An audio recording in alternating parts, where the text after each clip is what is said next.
How's it going, everyone? Thank you for joining Shop Talk Live. My name is Rick Ramirez, also known as Rick's Two Cents, along with my fellow co-host Steve from Steve Makes Everything. You really should introduce Skylar first. She's our guest. Yeah, ladies first. I just always go left, right, but I apologize. Skylar, no introduction needed from your woodworking. Hi, everyone. And Roger from Roger Shop. Howdy, howdy. Sorry, Roger. guys, for being a little late. I have a hardwire now. I noticed because there's no insane delay. Yeah, we're not delaying here. Yeah, it's You're not working. looking like a cheap Japanese movie tonight.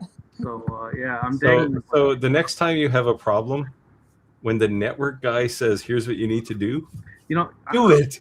I'm a TCOM major, so it's just, it's when you spend $2,000 on a wireless router, you expect it to work. And being that it just started happening this month, I was trying to see why all of a sudden it happened. But So I spent an entire lifetime in technology. I don't expect any of it to work. yeah, everyone said, "Oh my God, Rick." Yeah, they don't know what they don't know how to react now because there's like no delay and it's like you're a whole different person. Oh, wow. Let's see here. Hold on 1 second. I switched to the audio mic from the. Oh, now it's even better audio too. Wow. Yeah. Okay, all right. Let's get to some questions. It Looks like we have a new member.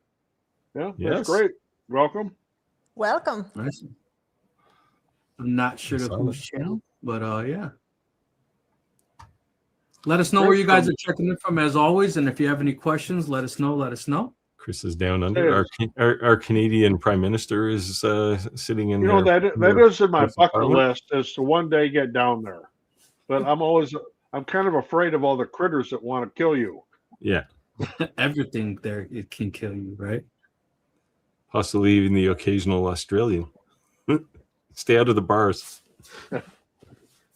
Chris said, "Yeah, we pretty much politically align in most things." Yeah.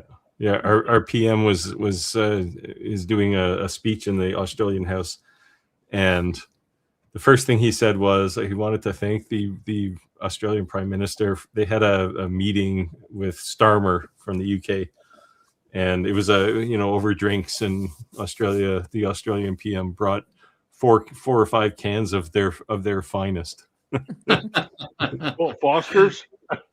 No, I don't think it was Foster's. He didn't elaborate, but I'm pretty sure it wouldn't have been Foster's. Needless to say, all of a sudden they were buzzing pretty hard, probably, huh? I'm doing this tonight, so. What is that? Gold. Oh, Modelo. Oh, Yeah, it's can, just, no less. Not Normally I mold. drink it out of a bottle. Yeah. That Modelo in drink a it out can of- tonight. I only like it out of a can. Like, I still got dust on me. I was literally pulling wires through the ceiling. Well, actually, Yes. this is It was worth it. leftover from when I was down in Mexico. So all the printing on it is in Spanish. So if you notice that on my glasses on, I all of a sudden need bifocals. How do you like that? Welcome to old age. Yeah, what are you, like 35? I'm 46. Hey, I've Yeah. got trifocals, so All of a sudden I'm like, hey, I can read. So I may take my glasses back because apparently LensCraft, if you not satisfied with the lenses, and I just recently had them, they can redo them. So we'll see. Or I might just take them off. Tom said, "Good evening, everyone." Hello, Tom. Oh. So Skylar, it's good to have you back. Well, thank you. It's good to Yes. be back. yeah. Is there any upcoming things you can announce or let us know, or any cool things? Not really. I'm reviewing a couple of lasers now. Just, Was I right on the top secret fiber laser? I am not going to tell you. It's not announced. I can't just say it. But- Well, I have some that aren't announced too. Yes. Let's just say None of maybe them is the one I mentioned to you, though. Maybe you know a thing or two. I'm telling my daughter we're gonna bring her. I thought about you, Steve, yesterday. It was like such a random thing. I remember one of the first live streams that we did together. Andy was still on the thing. And I don't know, I have this memory of you. We were talking about business and how to make a product that sells. And I remember Steve saying, if you make a product that solves a problem, you have a successful product. Of course, he said it in his smooth words. It was not like these simple words. But, it stuck with me. Word I was salad like, huh. probably is what you meant. And, it just stuck with me. And then I kind of forgot about it. And yesterday I was on my Facebook group. I was just approving some, posts and stuff. And somebody made a comment about how to make products that sells. And the way they said it, I can't remember the name of them. I wish I remember because I would give them credit for it. But the person said, find what sells within your niche and then look at their bad reviews, the 1 and 2 star reviews, and solve that problem. And if you can fix that problem and make something similar, then you have a perfect product that will sell. Absolutely. So that brought me back to what That's Steve always said a good that way. a year ago. It's called filling gaps in a product. You see, he has those fancy words. I'm sure right now there's probably dozens of people in lots of companies working on the next filament extruder. The M1's actually pretty nice though. It works pretty well. I find that McPhil 3D says hello from South Carolina. Hey. I find myself thinking of that comment too, to be honest, when I got the 3D printer, because the toys things are cool for kids, right? And it's like people will kind of buy these things, like almost like trinkets, like Easter's coming. Those are going to probably sell like crazy, right? But that's not something that's like unless you go to fairs, I can't see someone really buying it. But I've been trying to do the same thing. What's something that's just not a fad? That's something that you're, solving a problem and can actually continuously sell something over and over and over again.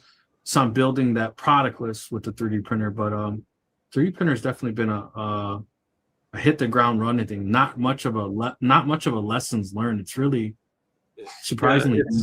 3D printers are kind of unique, right? Because like if you have a CNC or a laser, you start with something, right? And like a piece of wood or whatever.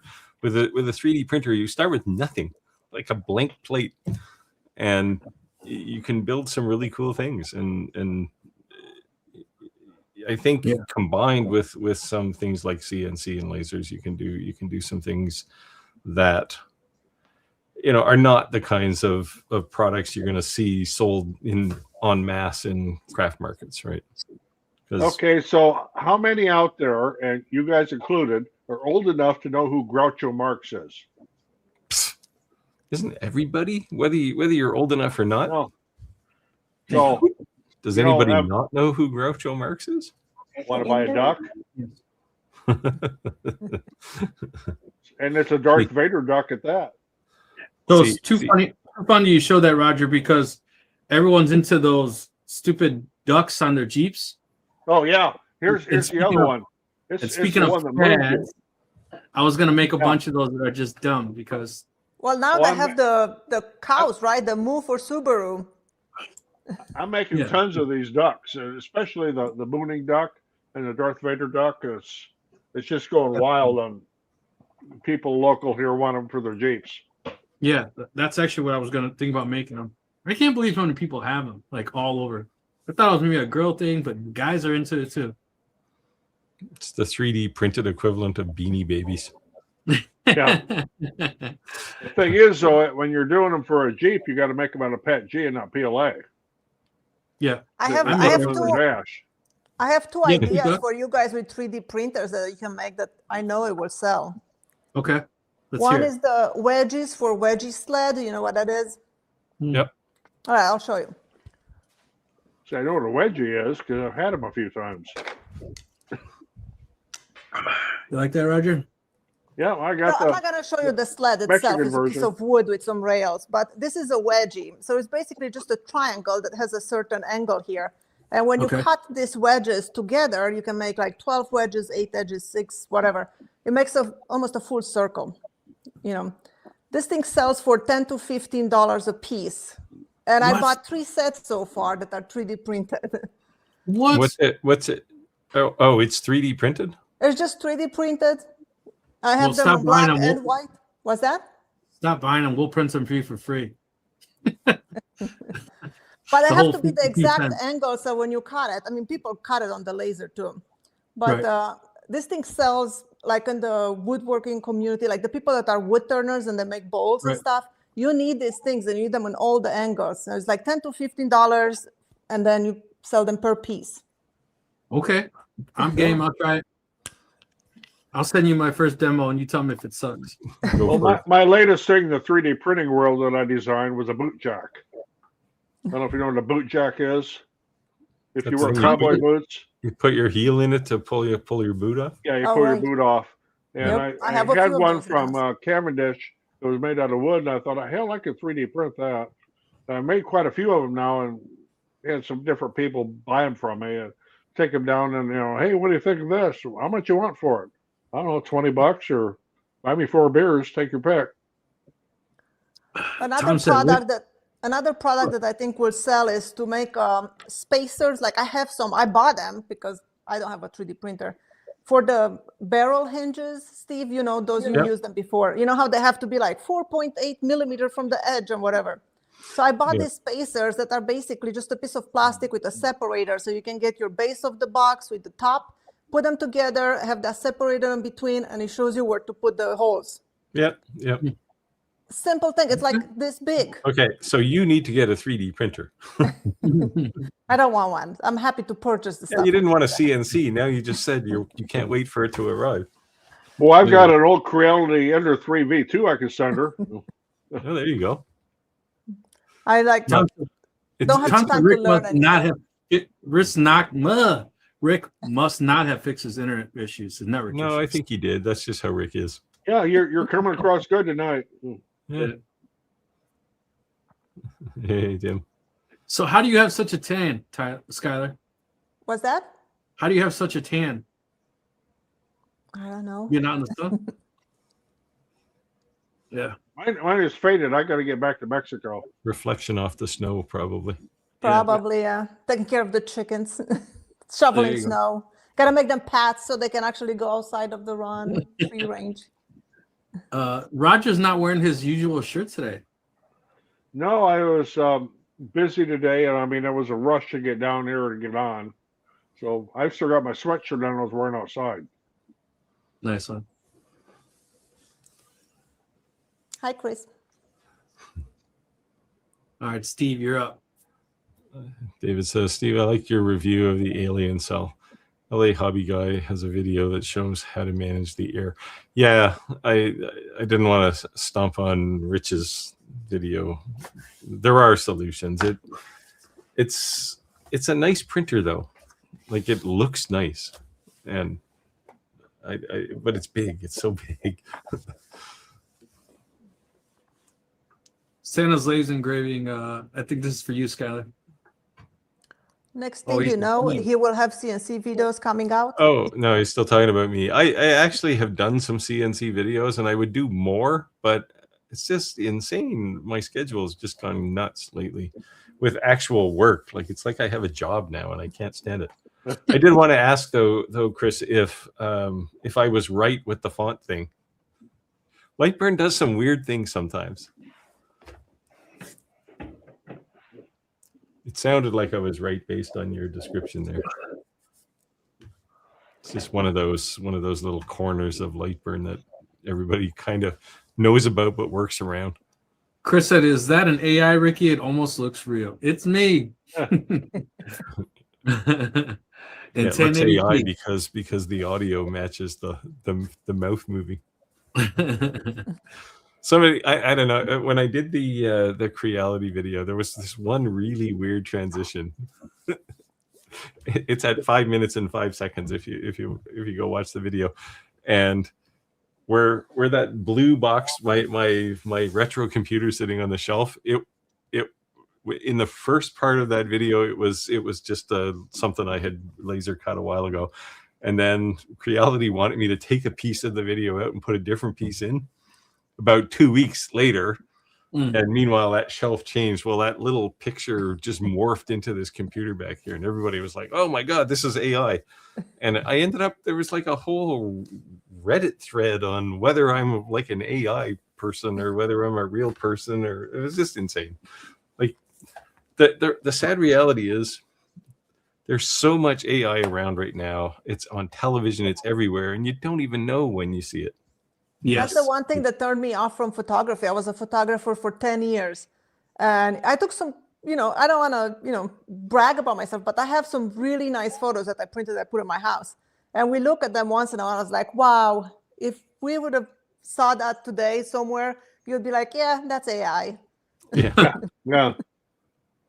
Yeah, it's just, Yeah, it was just funny, and I just like people. I don't know. There must have been like 30 comments in the video. It's like, is that AI? No, it's just a shitty edit. Because I usually do smooth cuts, and they do some kind of morphing algorithm to case you move between the cuts, right? I'd never watch my videos. Never watch one of my videos before I publish it. Well, I didn't watch that one. I usually do, but I never do. No, I do watch my videos before I publish them, just to make sure I'm not saying something wrong or. Yeah. Skylar, I love your accent. Where are you from originally? I'm from Salisbury, North Carolina. I'm originally from Romania, but moved to the States 26 years ago. See, I was waiting for you to say I'm from Chicago. Kentucky. Why? No, I lived in Chicago. I lived in Las Vegas. I lived in Chicago. I lived in Cleveland. Now Maine. I'm from Kentucky. Why would you ask? Well, Rick and I have the Midwestern accent. Yeah. I don't even realize I have it until people say it. And I'm like, I have an accent? They're like, yeah. I'm like, okay. But yeah. Well, I don't have an accent. Oh, yeah, say sorry, Steve.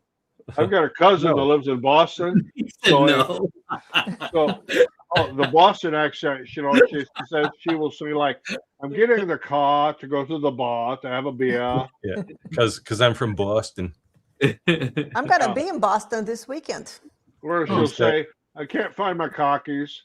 Are you talking about your shorts or your car keys?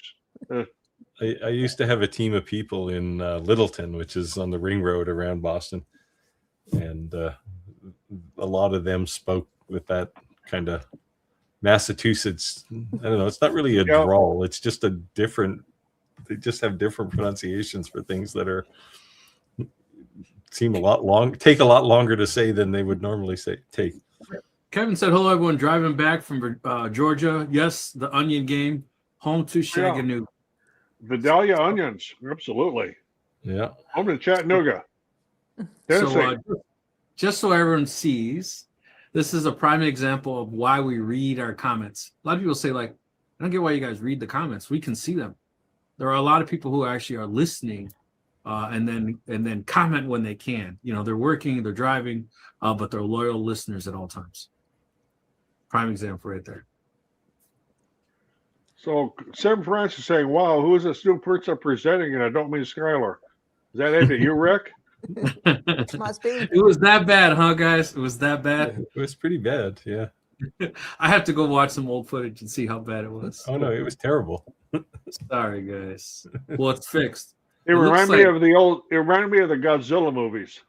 I'll clean up the cables in the background, but at least it's ran. I was literally wiping dust off myself as I got on it. Just punched down the last line and fired up the computer. So, and I upgraded my internet to 2.5. Rick, when the weather gets nice, I might ride my trike up there where you are. We'll do the live stream from your place together if you have a good enough connection. So that might be kind of fun. Better bring your own Ethernet cable. I got Cat 8, baby. Cat 8. There you go. You're good for 40 gigabits now. And it's even like a cloth. Like it's not like I don't know. It's the braided shell. Yes. Yeah. Yeah. Derek Smiley Woodwork said, happy Wednesday from Idaho. Good to see you all. Happy hump day, everybody. Happy hump day. I'm glad. I tried to get this done yesterday, but my son had a fundraiser for school, so I went to that instead. So I came home from work and was pulling cable. Roger, felt like I was at work at home pulling cables at tapes and putting up O-rings. So I did a project last week in a place where I changed out all of their fluorescent lights to LED, took out all the ballasts, I converted all the fluorescent lights to LED, and it was like, yeah, this is fun, but I don't want to do it for a living again. It was fun for a day. yeah. All right, Roger, you're up. So Chris says I have an antidote for most things. Comes in a 12-ounce can. Mine's That's from like Mexico. that's like a 6-ounce can, Roger. He's talking about Australian cans. No, it's, well, this one here, because it's from Mexico, is 355 milliliters. Yeah, I don't know what that is in ounces. Well, Modelo is stronger than Miller Lite. Rick can Oh, translate this is 4.5%. Not like Canadian beer, which is like ridiculous, but 5, 6, 7, sometimes 8. yeah. But you can run into I'm trying some. to do beers, not do shots. If I want to do a shot, I'll do a shot. But shot doesn't come in a 12-ounce glass. I know, that's the point. My problem was I got into trouble down in Mexico with doing Don Julio at the pool bar, and 8 shots in 1 hour. Don't do that when you're 68 years old. Don't do that. Bo with the Maker says hello. How do you say that city, Rick? Bo the Maker? No. Hello from Toronto. Toronto? Wow, you almost say it like a Canadian. Well, yeah, you spent some time here.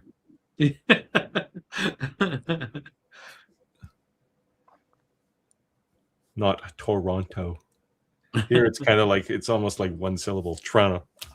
Yeah, exactly. All right, Skylar, you got a question. Skylar, I've built several woven crosses and they were a huge hit around the holidays. I'm glad you sold some. The market is getting full with those though. Because you've made like 3,000 of them, right? I So- mean, I sold a ton of them, and then I gave away the plants for free, just to give back to the community. And everybody, like I was selling them on $90 on my website and $110 on Etsy, and everybody's selling them now for $20 to $30. Yeah. Critical mass. Yeah. Yeah. Speaking of crosses, I got one of Skylar's, the green one, baby. So if you were looking at it, you snooze, you lose. Yeah. A friend of mine was cremated last year, and they're just burying him this year. So I'm going to give that to his wife. No, that's nice. Nice. So yeah. Yeah, I shipped it 2 or 3 days ago, so you should get it soon. Cool. I'm excited. I'm not even going to open it. I'm just going to put it away. So Wait Santa's until- laser engraving is saying it takes some getting used to with bifocals. He says he has the trifocals myself. When I first got my bifocals, my wife and I went down after I got them, and we went to this little, it was called the Freight House. It was like a little bar along the Mississippi River. Ordered a beer. Well, they set the beer on the table, and I couldn't figure out which glass to grab, even though there was only one there. So it took a little getting used to, especially on stairs. Yeah. I've adapted now. Stairs are bad if you miscalculate. Yeah. Yeah. ABT Marketing said, hey, thank you for joining. Thank you for joining. I wear glasses for driving. That's the only place I need them. I should be wearing glasses, but I refuse to. Yeah, Santa or Chris is saying Santa trifocals is still a thing. I thought multifocals were the way to go these days. I have no line trifocals. It's like just put a zoom lens on your eye. Well, Yeah. eventually we're all going to have those AI contact lenses, right? They'll be like night vision, whatever you need. Yeah, I'm You not know, putting that in my eye. The heck of it is for me with distance vision, I'm not nearsighted. I don't need glasses at all. But if I got to read something like reading the stuff on the screen here, I got to have them on, or I'd be like, huh? Or I'd have to have it across the room. So a guy I work with, he went and had the laser corrective surgery on his eyes. And this eye is so swollen, it's like this. And I'm like, hey, what's up with your eye, man? Oh, I don't know. I'm like, don't you think you should go to the doctor? Yeah, I'm going to call him. I'm like, dude, you had laser surgery on your eye. Like, if my eye was swollen, I'd be going to the doctor that day.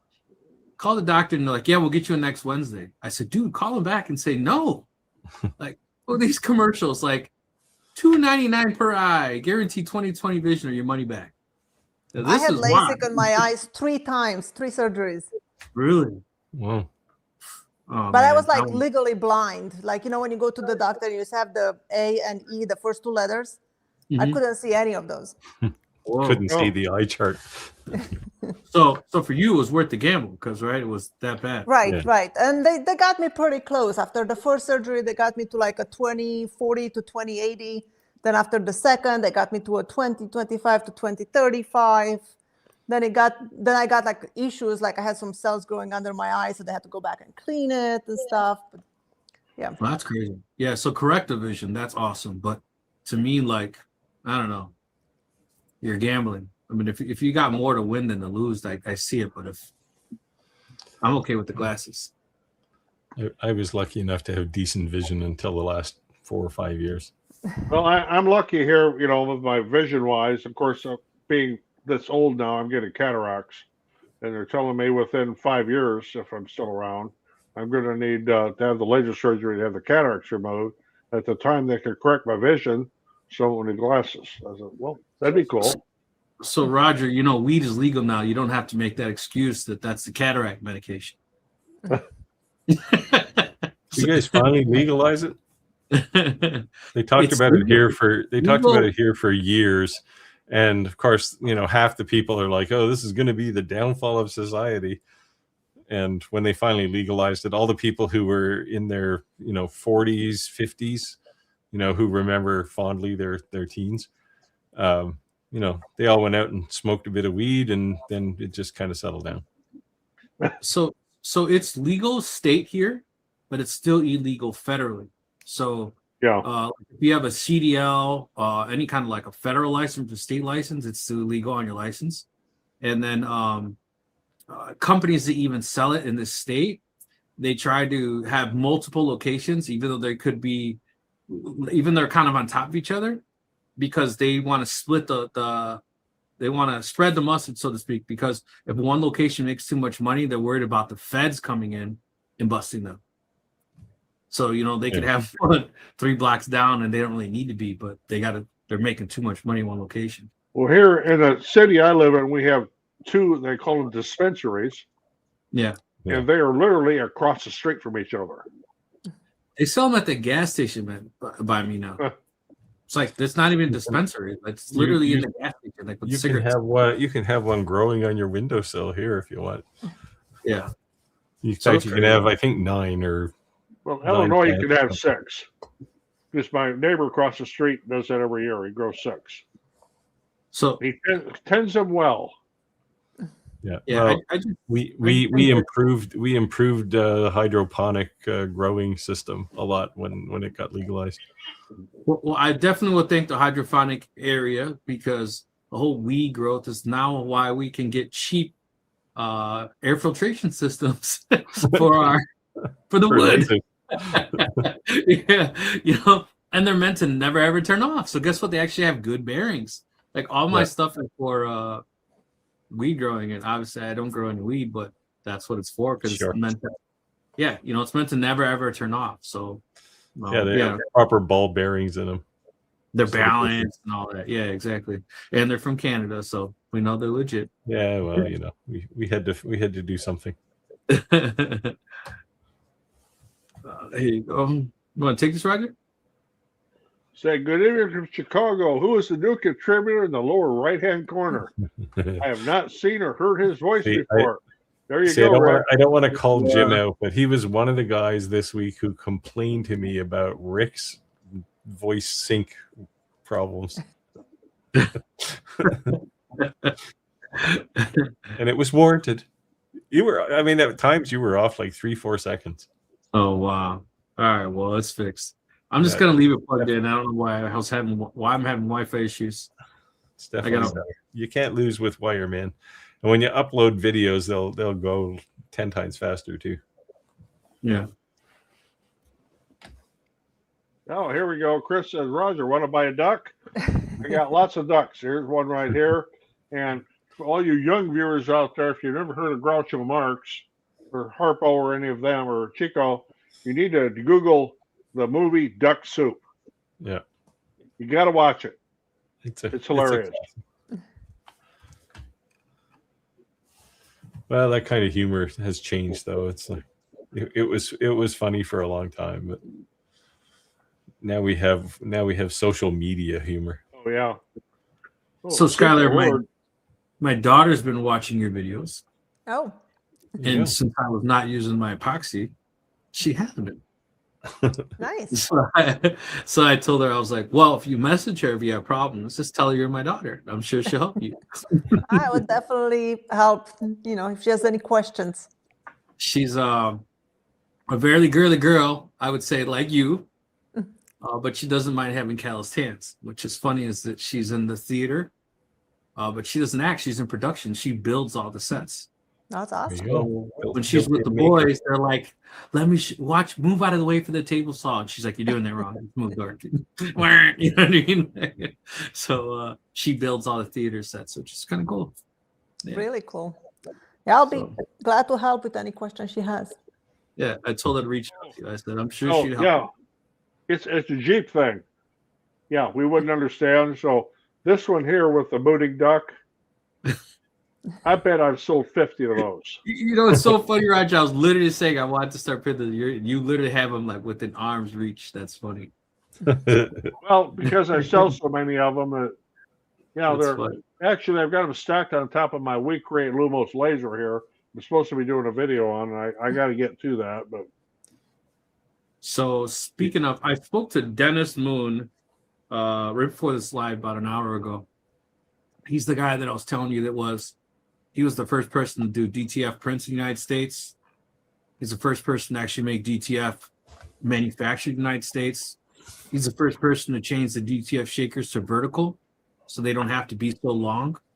He's doing some absolutely crazy things with inks, the filaments. He's changing the industry. I'm telling you, he's going to make everyone have to copy him because there's going to be no comparison. And what I think it is that he owns a couple of factories overseas that make hats and stuff like that. So he has enough people that can manufacture the stuff the exact way he wants. And because they're his plants, people can't copy him, right? When you outsource it, they just lie to you and sell your idea, right? So I think we'll have him on the live, be able to answer a lot of DTF questions because people are asking a lot of stuff about that.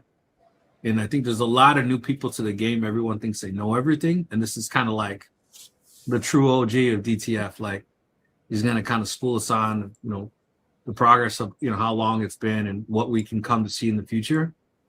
Because I think that like X-Tool and some of these like appliance type companies that are coming out DTF, they're going to kind of flood the market and change it. It's going to become a Cricut thing, right? When Cricuts came out, like everyone who owned a plotter, it was all worried like, oh my God, I'm not going to make any money because you can go to a Hobby Lobby and buy a Cricut when I have a $20,000 rolling plotter. They're going to put me out of business. No, it's just a different type of business, right? Like they're going to get a little piece of the pie, but they're not going to take the whole pie, right? Yeah, and I do have a Cricut. Plus, I have a big plotter. I mean, I can do a 48-inch if I want. If I want to spend the money to buy the vinyl, but yeah. So I have a 54-inch, and I have a Roland 30 plotter, printer, and laminator on the way. I'll have it in like 2 weeks. So, yeah, that's from the Sign Outlet. Thank you. See that in a few weeks. And they're actually going to come set it up and teach me how to use it. So we'll see what I learn.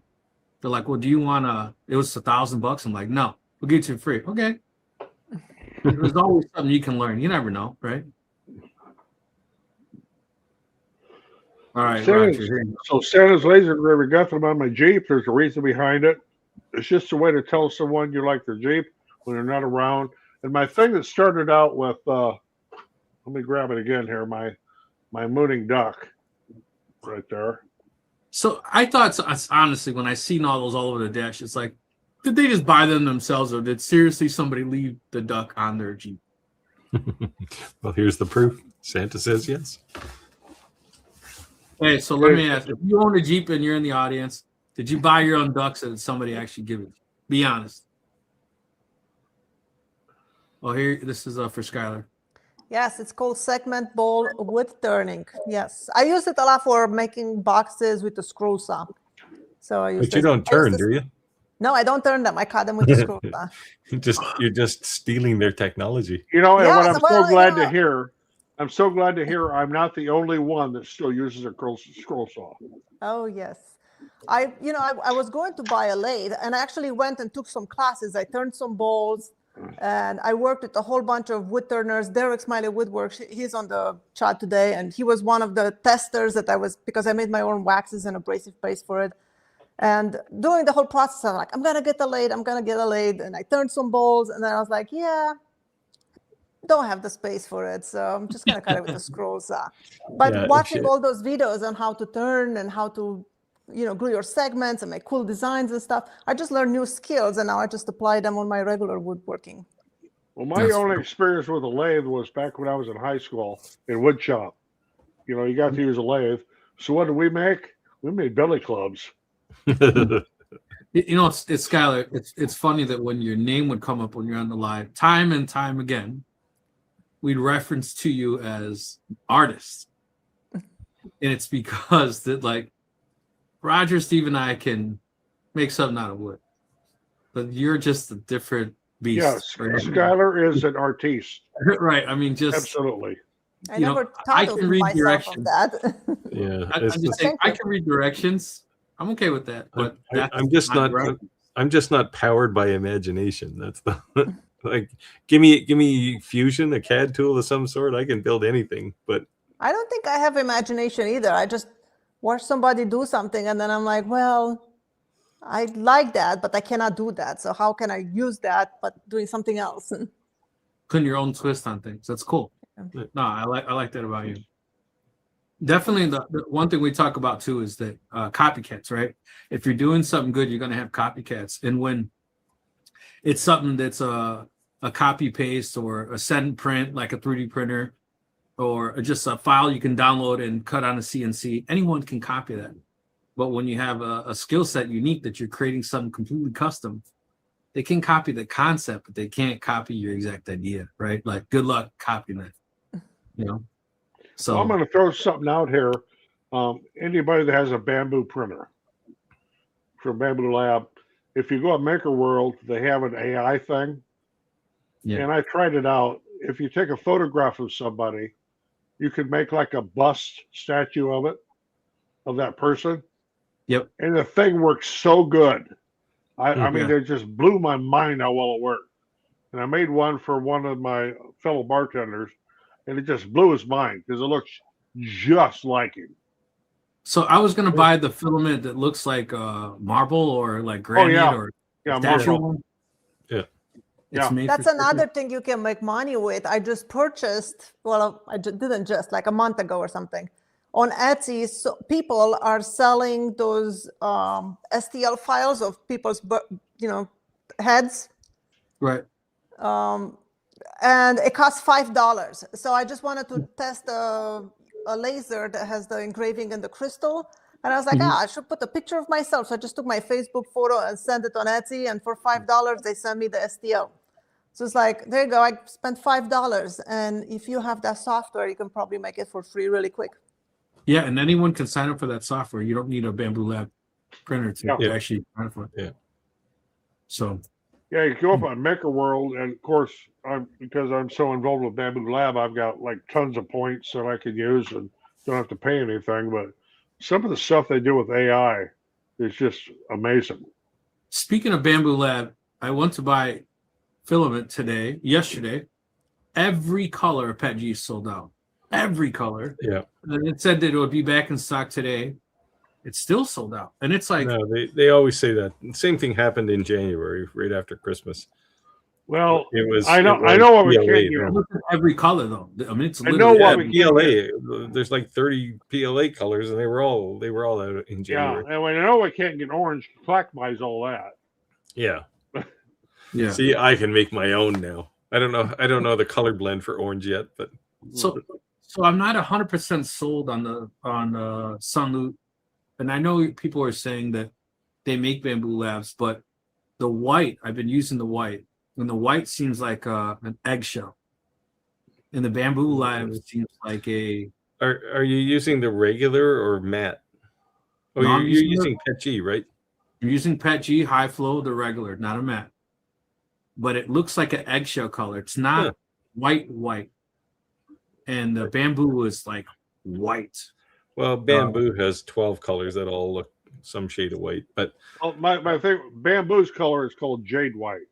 Yeah, and it's still not completely pure white. Well, it's definitely a drastic. Sunlu in PLA, in matte PLA, their white is like snow.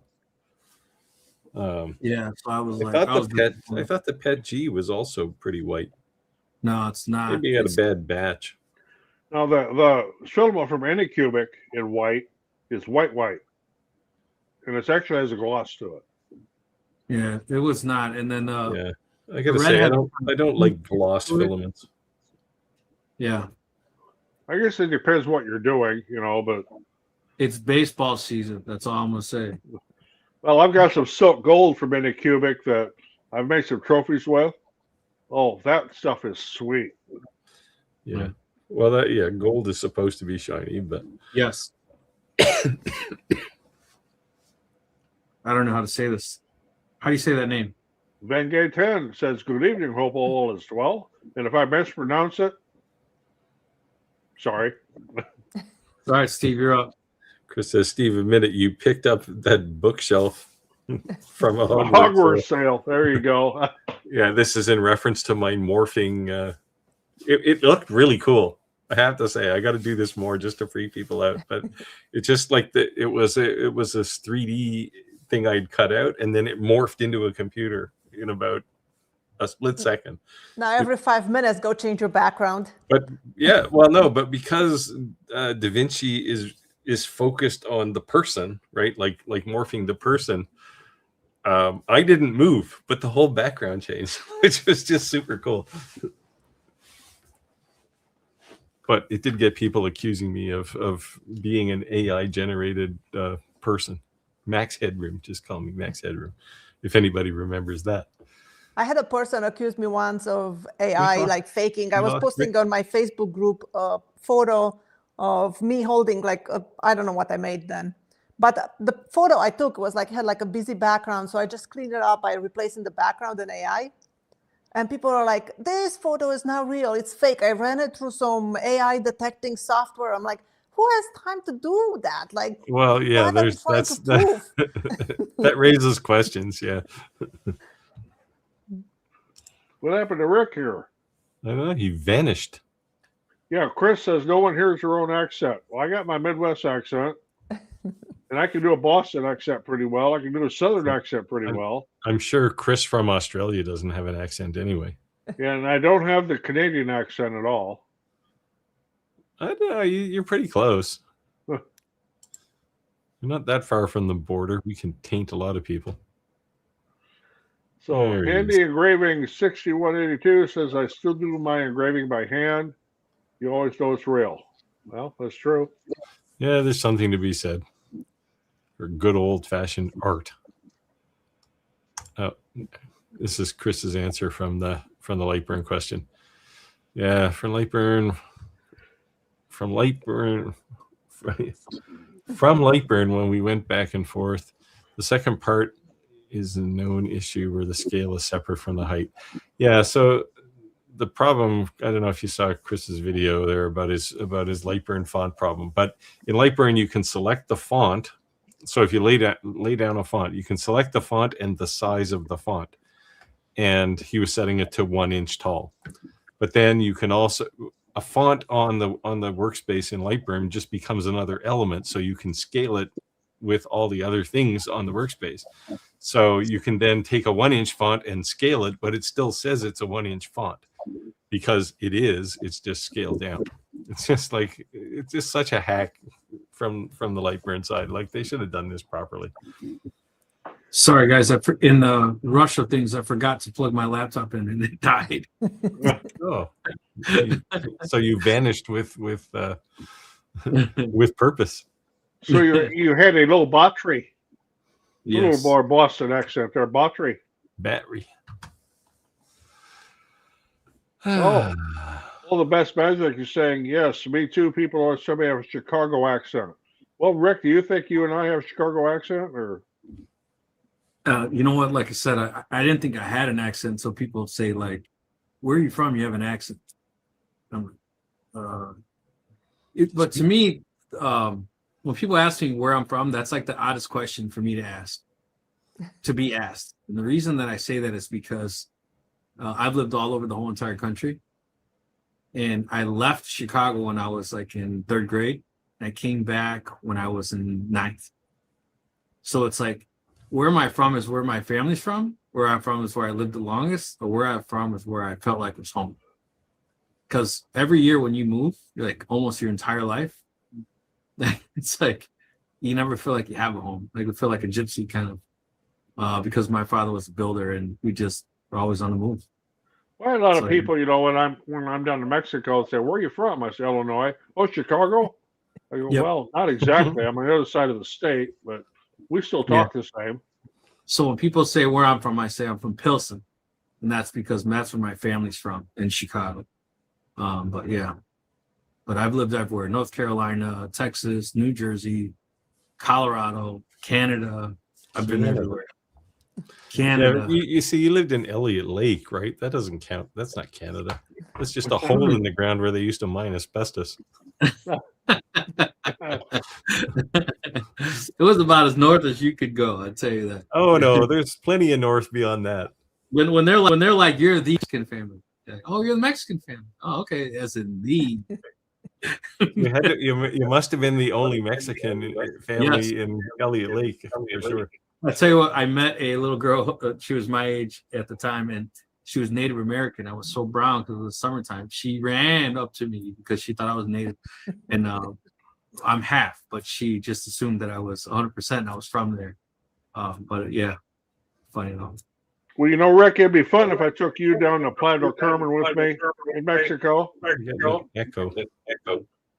Because you would have the same thing with all the people think you were Native, and I'd be the one speaking Spanish. I don't know. We might. What's that movie when they go to Vegas? They get in all kinds of trouble. Hangover? It's like for a wedding. Hangover. What is it called? Hangover. Hangover? Yeah, me and you in Mexico might be like the movie Hangover. We'll have a good time. We might not be able to talk about it. What'd you guys do? Nothing. Did you see it on the news? No, it didn't happen. I'm taking some people with me down to Mexico in August, and the gal's one daughter is half Mexican, and I've been teaching her how to speak Spanish. Nice. Where's this echo coming from? It seems to be worse when you're speaking, although now I'm echoing. Santa's Laser Engraving said I had to put an update video telling what they had said. Yeah, I saw that. I must have missed the content of the video. Oh, that's his video for his like burn text problem.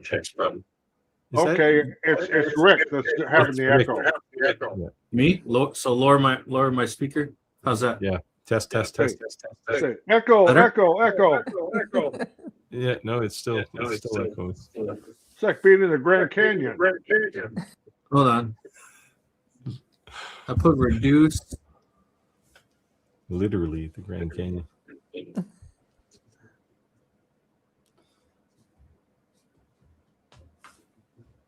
I lowered my speakers, so if it's picking up my own mic is picking up my speakers. Well, You know, Rick, you need to get like what I've got.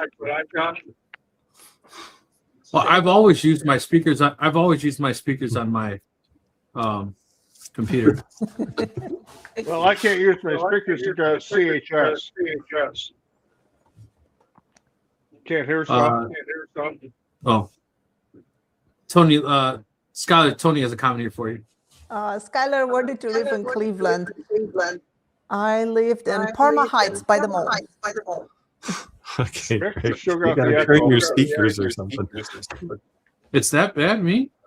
It must be, Yeah. because you're the one who has all the technical problems. So Okay. Santa's laser engraving saying I don't have a Southern accent at all.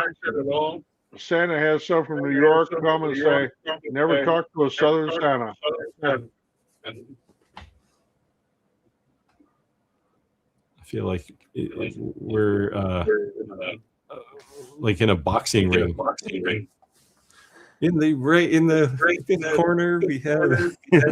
It's like holy cow. Oh, Rick, you got to work on that echo.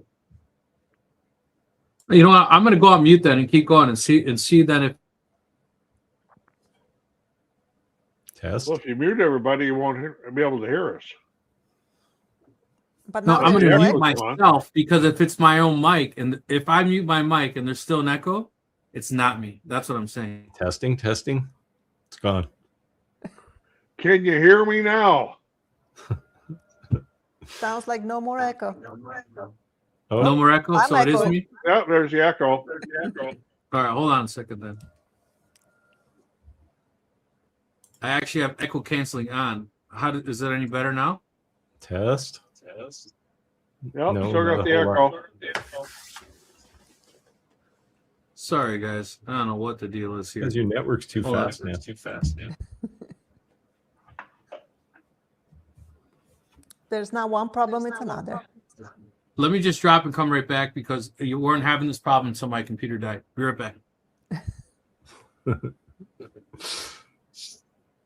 Now you can read the comment, Roger. Say I don't have a Southern accent at all. Santa has someone from New York come and say never talk to a Southern Santa. That my late wife was from Alabama, so I'm very familiar with the Southern accent, and I can even understand the Southern talk. I don't have a problem understanding lots of accents.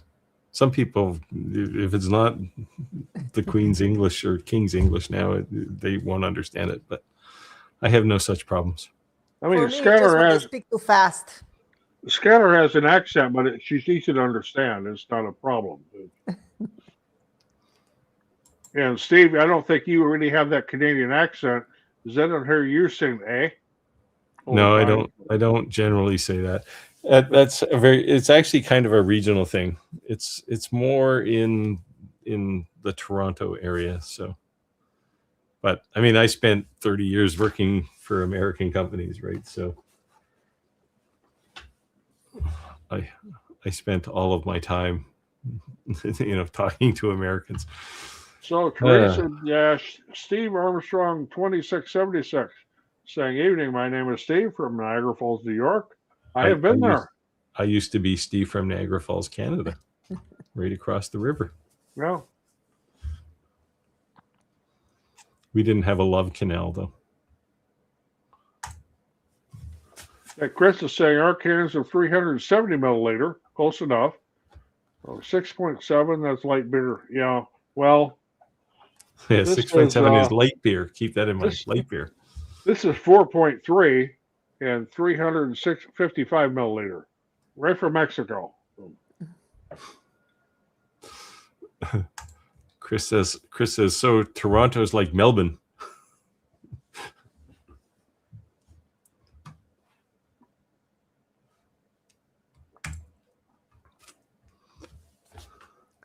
Speaking of giving back to the community, RIP Steve Good. Yes, a huge scroll saw woodworker.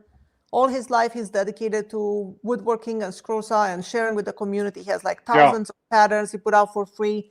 He passed away in the last few days, I think. I saw that on one of the feeds I get, and See, he was a great guy. And this is the importance of sharing your knowledge. Yeah. Because it's pretty much on every scroll saw magazine you pick up is always there.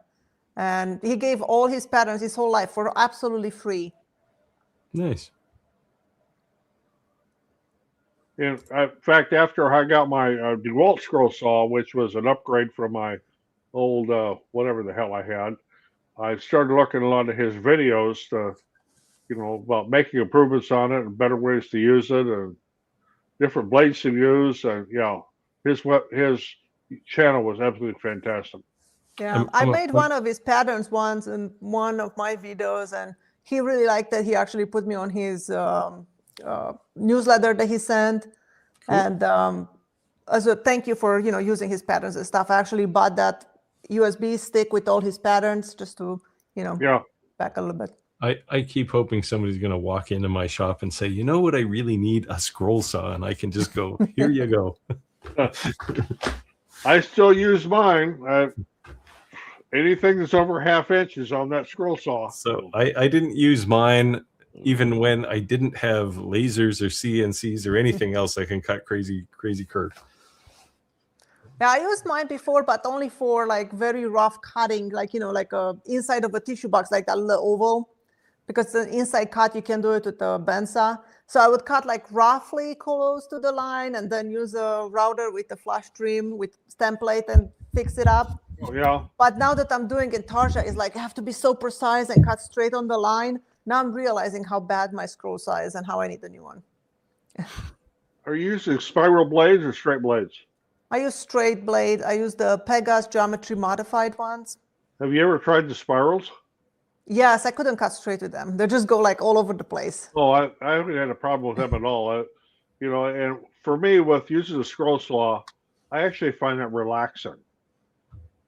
Yeah, well, my saw itself has some issues with vibration. It has so much vibration that it's like you can't even see your blade. It's like really vibrating. So I went through the whole process with all kinds of people, and it was just not fixable. What scroll saw do you have? I mean, I got the DeWalt. I have a Pegas, which is mine's supposed to be DeWalt. top of the line, made in Germany. Mine weighs like a ton, and it doesn't vibrate at all. Yeah, mine weighs a lot too. It's cast iron table and everything, but just really bad vibration from the moment I got it. And it doesn't hold the tension on the blade, like that knob that keeps the arm parallel. When you're scrolling, it just kind of turns by itself loose, and your blade gets loose and breaks. And yeah. My DeWalt doesn't have that problem. Mine had a problem since I bought it, and I bought it brand new. And one of the things that Steve had pointed out was with a DeWalt scroll saw was the lift arm you could put on it and a little hook. And I mean, his videos were so good in helping, get really good with a scroll saw. Yep. Well, you seem a little better, Rick. Better? Yeah, it seems to be. I'm not hearing the echo. Yeah, I just rebooted my computer just because it did like an improper shutdown. So Tuck Methang is saying, what's coming up as YouTube projects that we can expect? I've got a thing I'm going to do with the WeCreate Lumos, which is an IR and diode laser that is sitting here on my desk. I can't get the camera around because everything would block it, but I've been playing with it and the IR on it. I mean, I've tried it. I've never been impressed with the IR lasers, but for like engraving, like I put my initials on this pair of steel pliers, and it took like no time at all. And of course, then I'm sorry. What are those, Roger? And the what? What are those? These are fence pliers, not nines. These are fence pliers. Okay. You see that you got the notches in there for cutting fence stuff. Okay. Not nines. But I took a stainless steel scraper and engraved on that, and then I'm playing around. They say, well, I can do copper, so threw my initials on a piece of copper pipe, and I mean it's kind of fully shielded. And I'm not trying to advertise this for WeCreate here, but I mean, if you were going to take something small and portable to like a craft show, this thing would be ideal. And it'll also do gold. The little Pixie I have to do review. You guys seen that laser? Oh yeah, I got one sitting in a box on my shelf.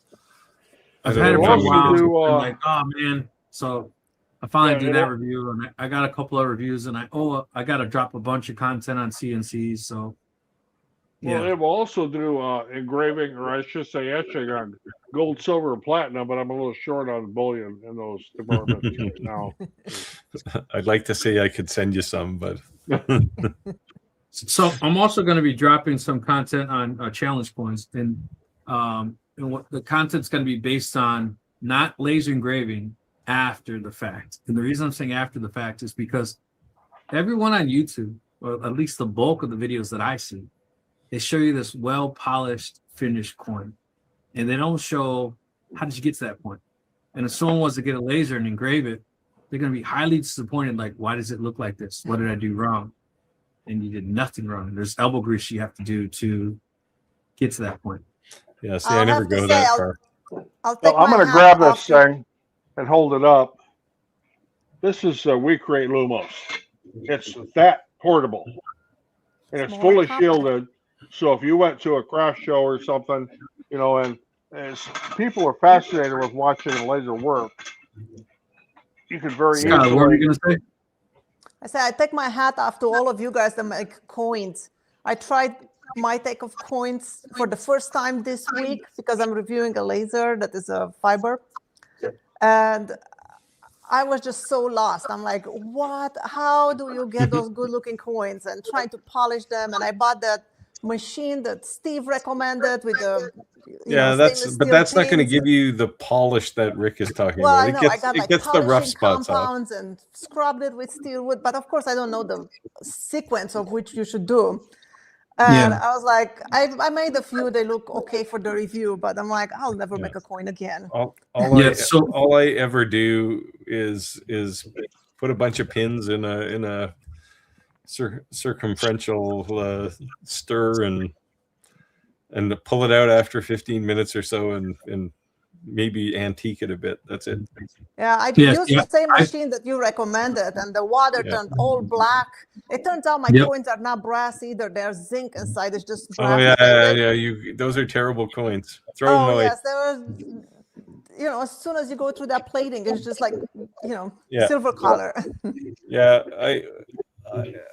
I don't know if you watched my coin making video. That I called those things out because I ended up buying a bunch of them on Amazon just for that video. I have 200 of them from 4 different sellers that I bought. Yeah, you can buy. So if you want discount true brass ones, you can buy them from ComMarker, from their store. The Limitless Solutions guys.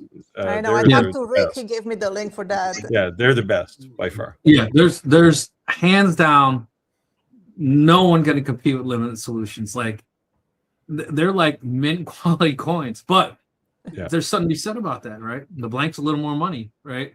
It's not 85 cents. They're probably not the blanks you're using for learning how to frame, learning how to but those zinc plated ones aren't, or zinc with plating on them aren't the ones to learn on either. They'll just but you could still dial in your diameter and all that and get the you can do nothing with those coins. I have one that looks I'm serious. The second you cut through the plating on them, they just turn black. Let me just show you one. Like they're just the worst possible thing. Yeah. I've taken to using them for I do UV printing on them. So truck my thing, see what you started. So I got a couple things I'm working on now. I have some movie props to make for some movie company in France. I'm working on something for an opto something company, Optronics. Which is kind of cool. I've got a bunch of Easter baskets to make for a raffle. Oh, yeah, cool. see, they just turned terrible. They just turned black. There was like nothing to it. And there's nothing you can do about it. You can't. There's no setting you can get that won't make it black. It'll either not engrave it or turn it black. There's no. I didn't realize until I made this one that I kind of blew through it, and then I was like, "Oh, I should send it back." And when I sent it, I ended up it was silver. Well, yeah. They're just saying. Skylar, is that Tree of Life? Yeah, I have a Tree of Life over here too. Yeah. Yeah. Well, that was real brass. Yeah. You got to show them the lost one. Roger would know what that means. There you go. Hold on.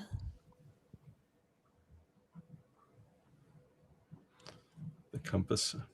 So I told her that's a big lineman saying, "Not all those who wander are lost." That's everybody's big saying. No, because there's guys who literally just sign the books and travel. I like this Yeah. They one. live- But I They ended live up- out of the okay. pick a truck and they just make a ton of cash. Right? That Bumblebee is a X-Tool one, isn't it? It's an X-Tool design. I bought it on Etsy, so I have no Oh, idea. did you? Well, Yeah. maybe X-Tool should call them up, I know. or maybe X-Tool stole it off Etsy. Who knows? Yeah, I made this one too. Nice. Oh, cool. Little grim subject, but Oh, Grim Reaper. Yeah. Well, Yeah. No, see, there's different looks, right? The patina look is cool, yeah. but that polished mirror look that I get that looks like I could literally look at it like a mirror. That man, there's a lot of elbow grease that goes in with that. Yeah. I mean, there's an application for that, right? Like the kinds of people you sell to, they want something shiny, right? Yeah. When I make coins, they tend to be more like what Skylar did there with the aging. Yeah. Yeah. This is the only ones I made, and this is gonna be the last ones I will ever make. No, I thought you would take that and make something to inset into wood and make some kind of cool Yeah, thing. but I have bought brass coins before. I bought the ones with Memento Mori, and I embedded in a box. And I'm happy to pay the money and just buy some. It's just not my thing. Like I had no joy in any of this stuff. I made it just for the review, but I don't care to make it again. It's just not my thing. I'll give you my settings, and then maybe you'll have a different attitude. Yeah, maybe it was the quality of the coins, my inexperience. I've never done this before. Whatever it was, I just didn't find any joy in it. Yeah. The one thing I did notice though is that if I stood near it while I was doing that, I could taste the metal on my lips. Like I could taste it. That's in the air. Oh yeah. Yeah. I don't make too many coins usually, but I had somebody about the middle of last year who wanted, I don't know, 60 of them. And it was like, oh, okay. Yeah, so I'll make like 300 coins and then I make nothing. And then I'll make 300 coins and then I make nothing. Because if I make them constantly, they seem not to sell. I couldn't get to 300 coins without losing my mind. well, getting back to the comments here, Chris is saying, I wish you could have had laser eye surgery, but being diabetic made it pointless. I know I have a grandson that is a type 1, so I understand. Hindsight is always good. Yeah. Jack in the shop. Hey, guys. Jack in the shop in the house. Chris, Jack in the shop is saying the store by the house will not charge you tax if you pay with cash. And, that's kind of the story here, too, with me. If you come here and pay cash, okay, no tax. So you take the bill and you hold it about this high and then you drop it. And if it lands face up, you pay the government. If it lands face down, the government doesn't know anything about it. Yeah. I knew of a dealership that also owned a grocery store. And they would sell cars and take car payments on food stamps. They'd swipe a link card and pay the payments. And I'm like, how bad is that, man? Well, you guys know I go to Mexico a lot. And the condo I stay in, I have a friend down there that owns that condo. And he gives me a rate that is it's $100 a night under what he normally charges. Because I pay him in U.S. cash in $100 bills. And it does not get reported anywhere. Right. So there's no tax for me, no tax for him. There you go. That's how I make my money that I buy wood with, is just selling the lasers. That's all cash on Facebook Market. Oh, yeah. Sold 29 lasers in 2 years. Nice. Yeah, I still have. Francis saying I was born with 10 of them. cataracts at the age of 30, had them removed and implants put in. I was like a different world afterwards, like watching Ricky before and after New Cable. I like that. Oh, just punch right to the gut. That's a good jab right there. I like that. I'll take it. Chris is saying back in the day, I used to live next door to a police station.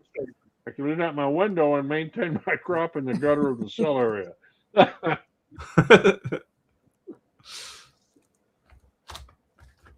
Okay, so all the best marketing saying, what is best to start with, a nuke or a package? this might be aimed at me a little bit because of beekeeping.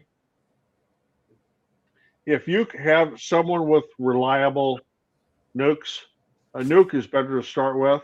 If you're going to start with a package, do not expect any honey the first year. You're going to have to feed them.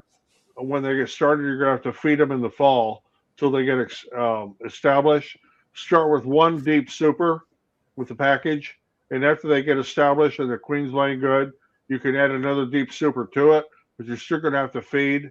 And like I said, do not expect any honey for the first year. And depending on where you're at in the country and how your winter is, you may have to feed. All right, Steve. Chris goes political on us here. He says, Steve, the U.S. has a comedian for a president. We laugh at his antics. I don't know. John Brown is saying hello from Ontario. Another Canadian. Yeah. Taking over slowly but surely.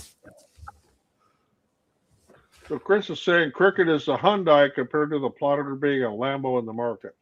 Yeah. You know what's funny about that comment though? Hyundai was like the cheapest car you could buy.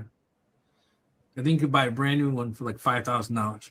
Now they have $100,000 cars. That's just kind of like hard to wrap your head around. Yeah, I don't know. Did Hyundai ever have the Hyundai Pony in the US? It was probably early 80s, 83, No, don't 84. remember that one. Yeah, see, they had it here. It was their first car, and I mean the things were like $4,000 Canadian. Yeah, and they were just awful. Well, like the Yugo was here. I had a Yugo. Well, no, they were probably actually better than a Yugo, but I liked my Yugo, man. That was my first car. Yeah, this was for Skylar. Skylar, I'm in the same degree. I see something, then modify it to work with other tools and look different enough to be mine. That's the way to do it. Put your own spin on it. Yeah, you apply some other process to something you're trying to do. You want to take this, Skylar? I am looking forward to my UV laser arriving to do internal crystal engraving. UV lasers are really cool. It becomes some of my favorites now. And not for crystal engraving. I will never do crystal engraving for myself. Yeah. But they're nice for engraving acrylic. Right. Anything. Glass, acrylic. Well, because when they engrave acrylic,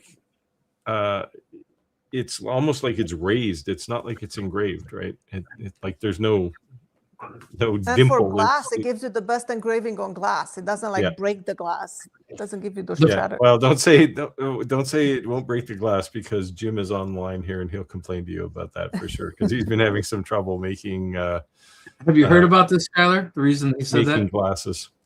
He did an engraving, gave it to the customer, and after the fact, it broke.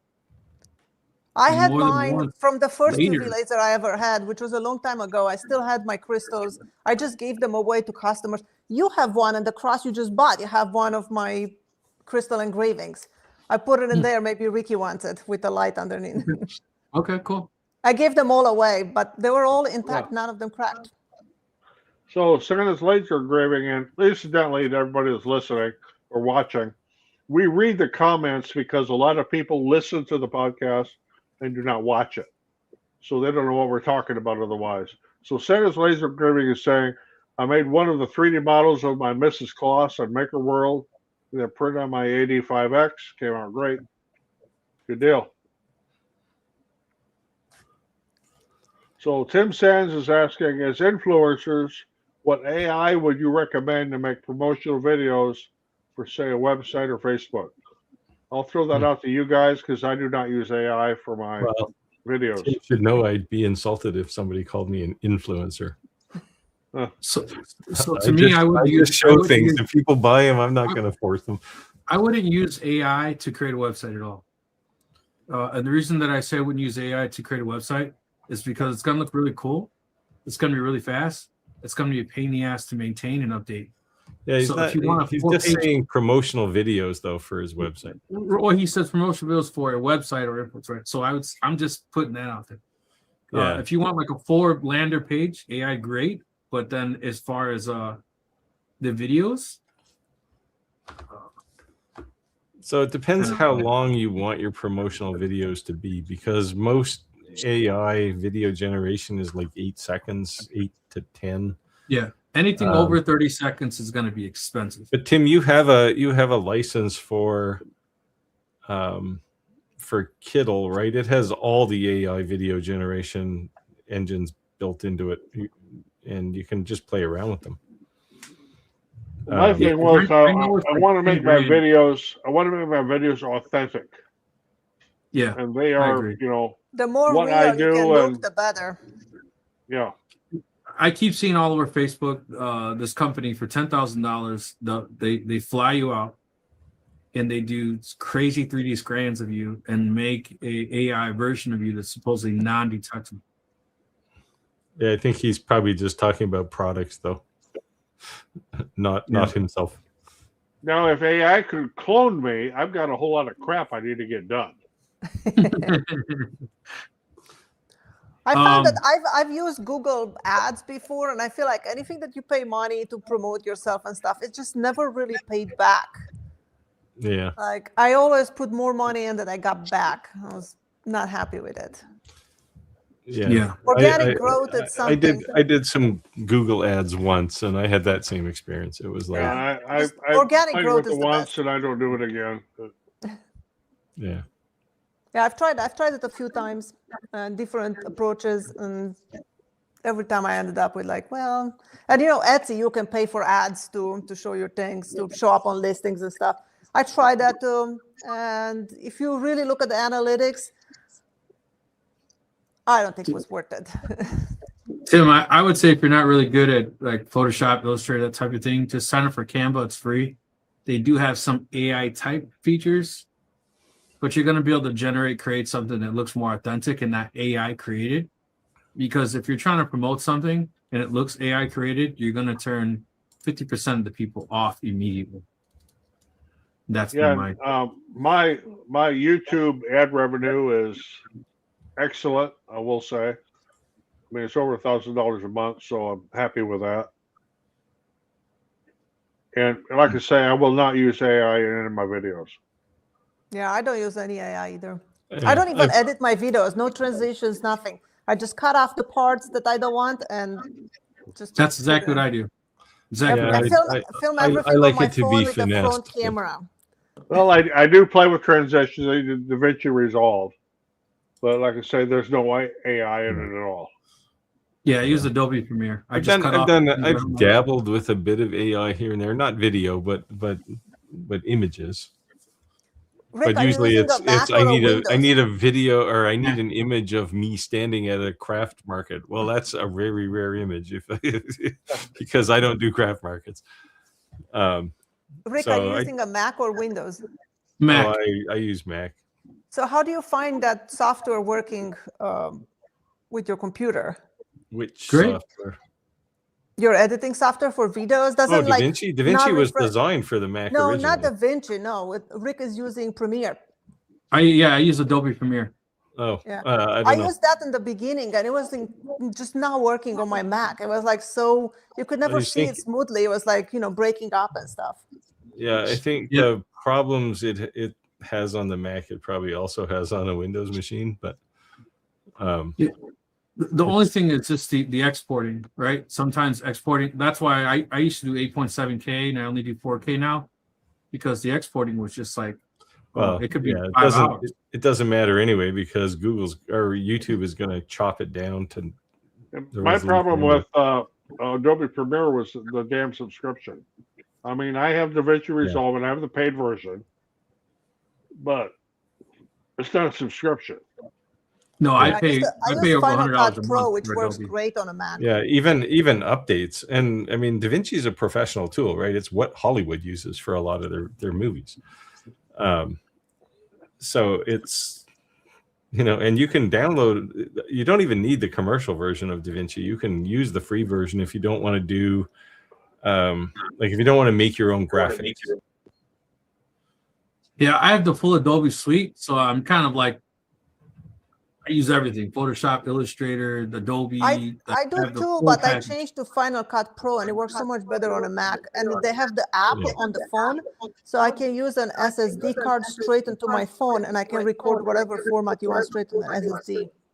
We're getting Yeah, echo I'll check back that out. again, Rick. Rick, you're getting echo again. Am I? Yep. With about a 2-second delay.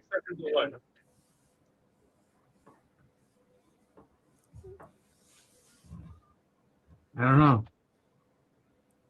Where's your microphone in proximity to your speakers? Mic's up top, up here. Speakers are down here on the But built in It's on the pointed left. down, right? What's that? Your mic is pointed down. Yes. Well, it's pointed at me this way. You Turn need to get your- a directional Sennheiser mic. Like this one. Yes. Yeah. Yeah. You like spending money? Get a 416. That's what I have now. Chris said Sunlu makes bamboos, but with modification to bamboo spec. Yeah. I watched videos on a tour through Sunlu, and some of the stuff was supposed to be like mosaic out about brand names, but if you go by it and freeze a frame, you can see that they do bamboo. You got to mute unless you're talking, Rick.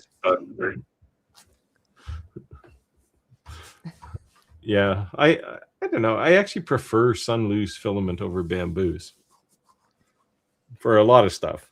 I mean, bamboo has a lot more colors.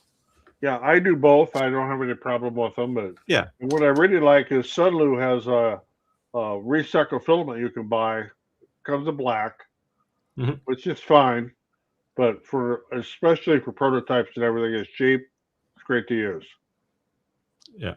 Now I can do that myself, though. I actually made a roll black just fun. But it came out like a black roll of PLA. It looks great.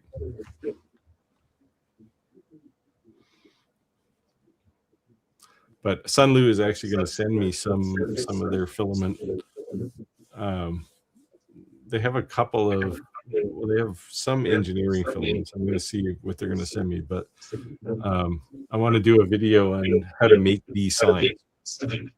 Well, I'm also thinking that Sunlu may also make interviewing filament because the spools are identical.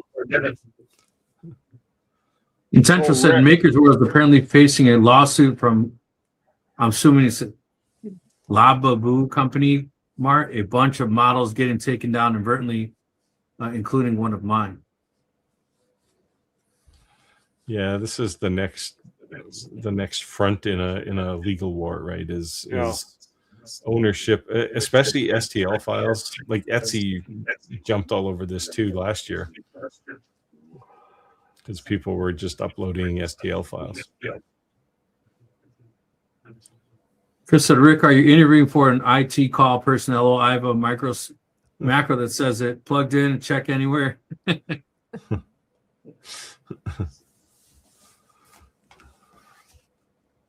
Rick's, when you plugged in your laptop, did it turn the mic on, cause echo? No, my internal mic is not on. It's pulling the mic from the top. No, you don't get the echo when you talk, but when any of us talk, you get the echo. So weird. Yeah, but when you talk, it's not coming out of your speakers.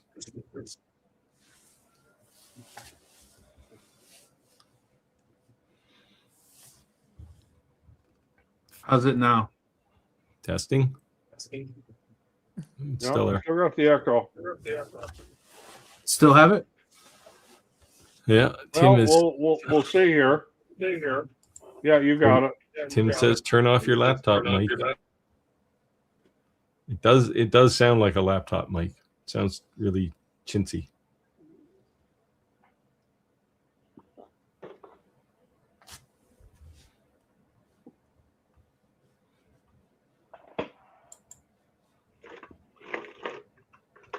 You got to make this good, or I got one more beer in my bucket here. So,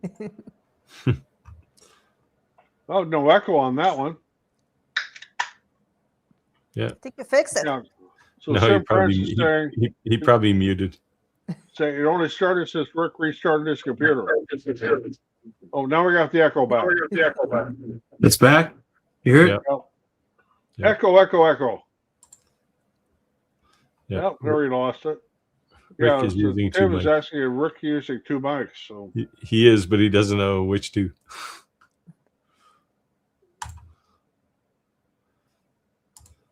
yes, we can Nice. hear. Oh, there's Clack. I know a good IT guy. LOL.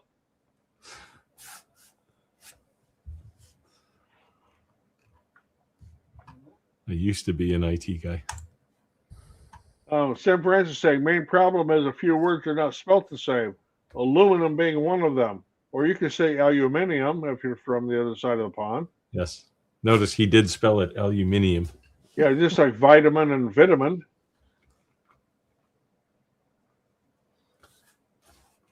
Color and color. Says laser engraving. I never got the hang of the scroll saw. Too impatient, I think. And Yeah. you know, I mentioned I says I actually find it relaxing to do it. My ADD wouldn't let me use a scroll saw. I think the more I use it, the more I like it. It just grows on me. Oh, there you go. Yeah. I got a taker for my saw. It's all yours, Tim. Because I hate the thing. It's What else do you literally need to been get rid of, sitting. Steve? It's been sitting for years. Yeah, Rick, if you switch to headphones, you'll never get that feedback. Yeah, no, I just don't have my I don't have my DJI wireless mic on right now because the actual brick is too fat to sit next to if I was to use the Anchor Cat 5 adapter. So I need a little mini jumper so I can plug them both in. The MacBook Pro, it doesn't have a Cat 5 plug-in. You need lightning bolts. a USB hub for USB-C or Thunderbolt. Yeah. So Chris is saying post-processing is something too many skip with just about all their videos. Oh, Rick, you got feedback. He's cursed. And I've noticed that on a lot of people's videos say they don't really seem to edit anything. Yeah, for me, it's a pride thing, right? Like I just Yeah. want a video to look nice. I mean, And it you could be total crap, but it's going to look nice. For me, I And don't you got like a lot of the editing. ones that, you know, they got the video and they're going, Yeah, see, that's one of the reasons I use smooth transitions is to get rid of a lot of that stuff. yeah. For me, I don't like editing videos. So if I would have to edit my videos, I will never post a video because it will never be perfect. And I would just hate it and not want to do it again. So I just don't edit anything, just post it. And Yeah, I mean, some people, that's kind of the theme for some people's channels, right? It's just raw. It's like me in the shot, right? if I would love editing videos, I would make them like, you know, Peter McKinnon, but I don't love it. I hate it.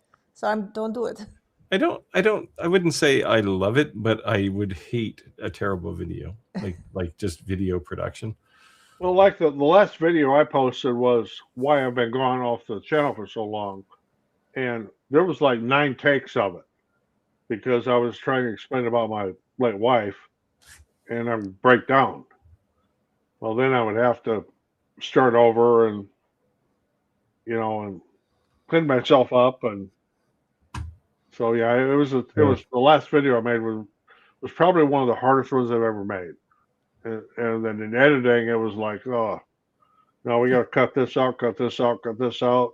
Take this take instead of this take. And yeah, people keep reaching out to me saying, hey, we're video editors. We can edit your videos. So I was talking to a guy this week and I said, yeah, how much? $1,000 a month. I said, it takes me 2 hours to edit a video. I said, yeah. So no. Yeah. I get them offers too, you know, the guy to edit your videos and be your producer and no. Yeah, it's not that I don't have time to do it, but I don't mind doing it. And if I'm going to go to the trouble, I want it to look good. For me, editing videos is like making these coins. I don't need to do it. Well, here you go. Chris is saying he bought a cheapish jewelry tumbler to clean up on coins. So Yeah, it's probably the same one Skylar has, I have, Rick has.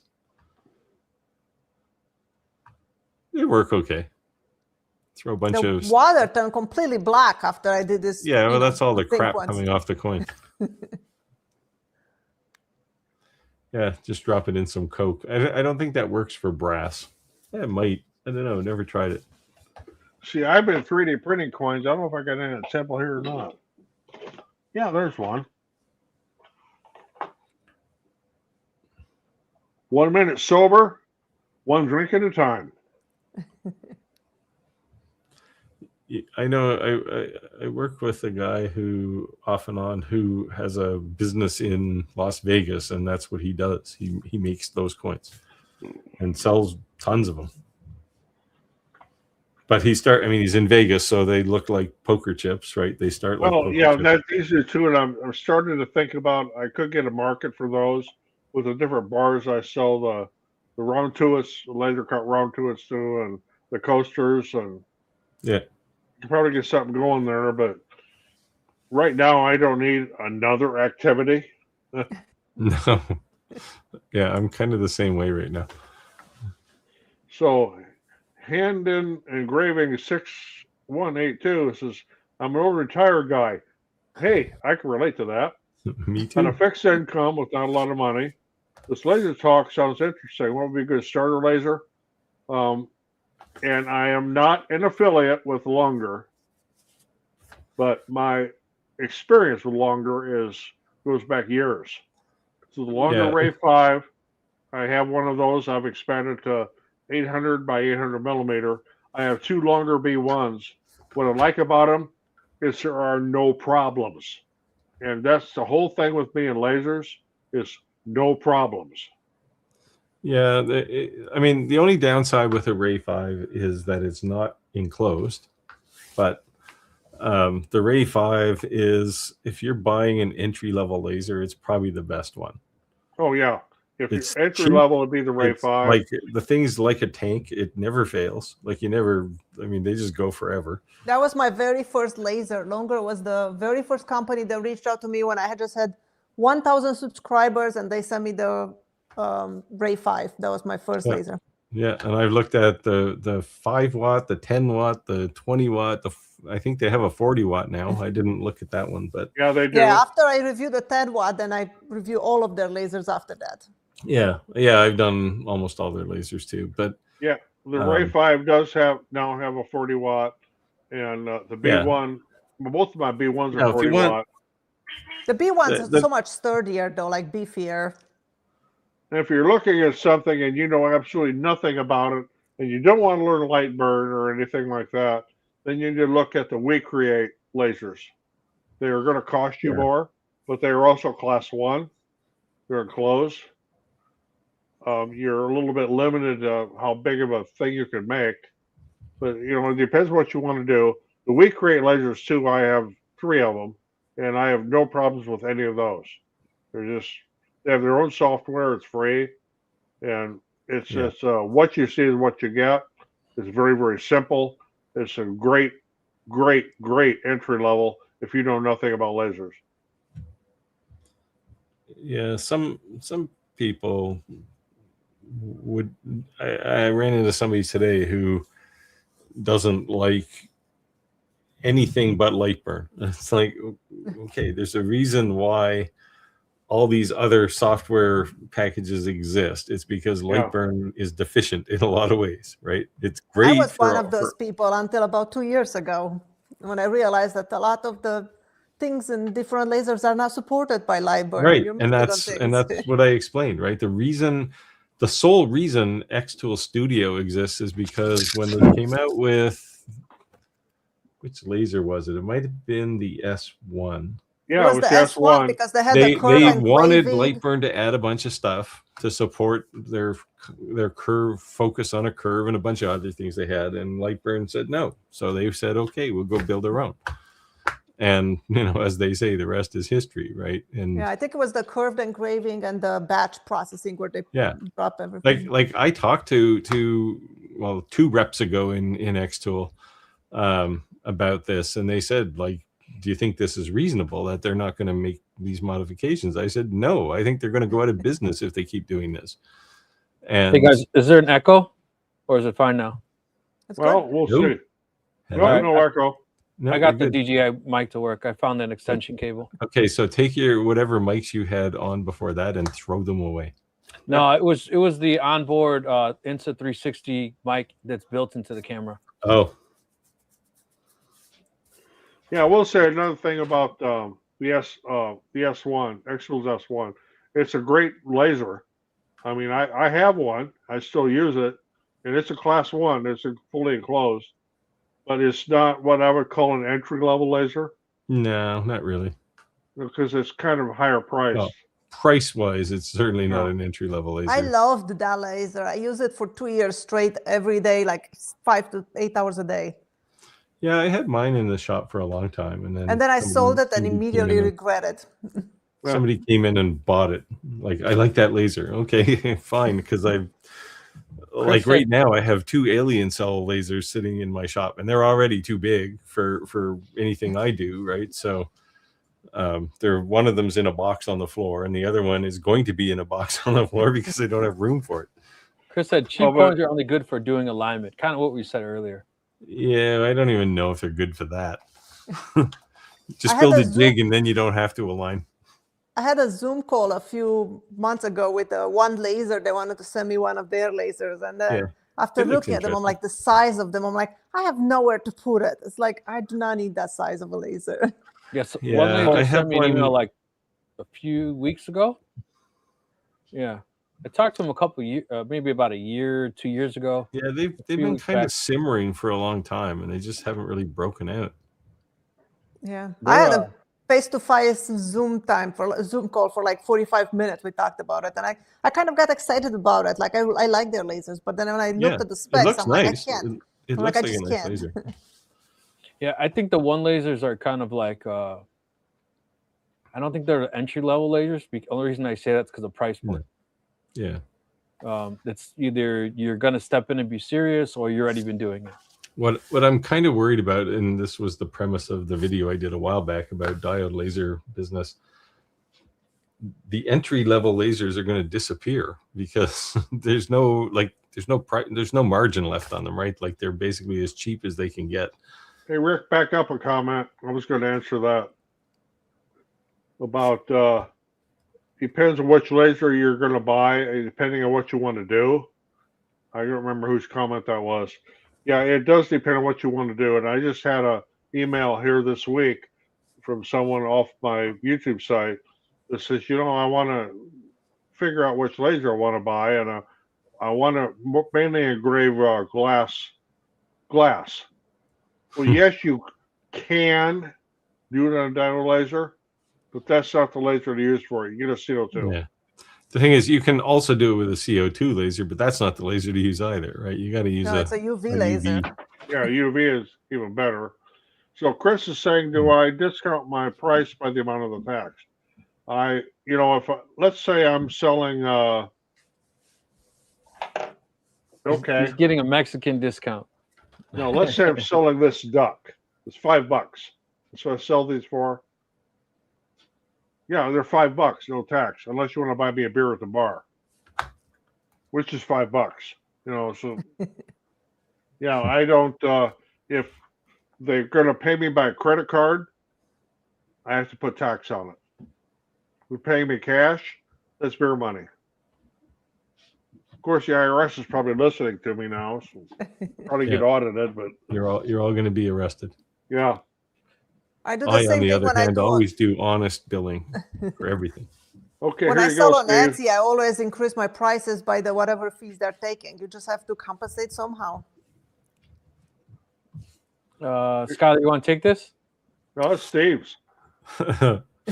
Now, I don't know if I should be upset about this, but All the Best Marketing says, I don't care what Steve says. Speaking of influencers, I watch his videos and he's an influencer, a darn good one. Oops. So is Skylar, Roger, and Rick. I learned from you all because of you guys. And well, we appreciate that. That is the whole thing about our videos, especially on my starter laser videos. I'm not out to make any money off anything. You know, I get some ad revenue from the YouTube videos, but I want to help you guys and gals get started in the laser world on making just basic stuff. You know, you're just getting in there, you're just getting started. You need to, there's a learning curve on everything. Same with 3D printing, there's a learning curve. CNC, there's a really big learning curve. But yeah. Yeah. Now, this is also why we randomly show fails. And this is because we don't want to say everything we make is perfect. When I say I'm not an influencer, I mean it very specifically. I'll happily show people any technology that's available, but I'm not going to say, and you got to have this, right? Like it's there are lots of people who do that. He's not an influencer. They're like, you want this for free? He's like, yeah, I'm an influencer. Here's one for Skylar. I was talking to Xtool and they wanted me to do some partnership deal and it's always like do a bunch of marketing videos, and I said I'm not a marketing person. I don't sell stuff to people. And I don't do that either. What's out there, and I try to be honest, and that's it. And if people buy your laser, great. But they're only going to buy it because they think it's great, not because I told them they should buy it. Yeah. That's exactly the reason why I started to not do laser reviews anymore. Because the laser companies that started reaching lately, they're just like, well, now, Valentine's Day coming. Can you put the video out there? And we have these promotions. I'm like, I am not an advertising company. If I am, then you better pay me thousands and thousands of dollars, because that's what that will cost. I would review the laser. I will happily make a video on it. But I'm not just going to produce videos for you just to promote you. Yeah, I mean, for me, that would be like me making it would be like you making coins, right? It just I don't sell things. I mean, things get sold, but not because I said, oh, you have to buy this. It's the greatest thing ever. It's if something is good and I like it, like the alien cell laser, I genuinely like that laser. I think it's a great laser. But if somebody buys it, fantastic. If they don't, well, they find something else to buy. There's lots of lasers out there. Zintento said Bamboo is going to start manufacturing their own filament this year. That's kind of interesting because currently Sunlu's making their filament. I know that because of the things I watched. And Sunlu is literally the largest filament manufacturer in China. So unless Bamboo's going to set up their own factory, I don't understand. I mean, there's a pretty big cash layout because they're going to need literally a couple of filament making machines at least for every color and every type of filament they have. Like this is a big outlay. You're looking at billions of dollars in outlay. Yeah, this is a big deal.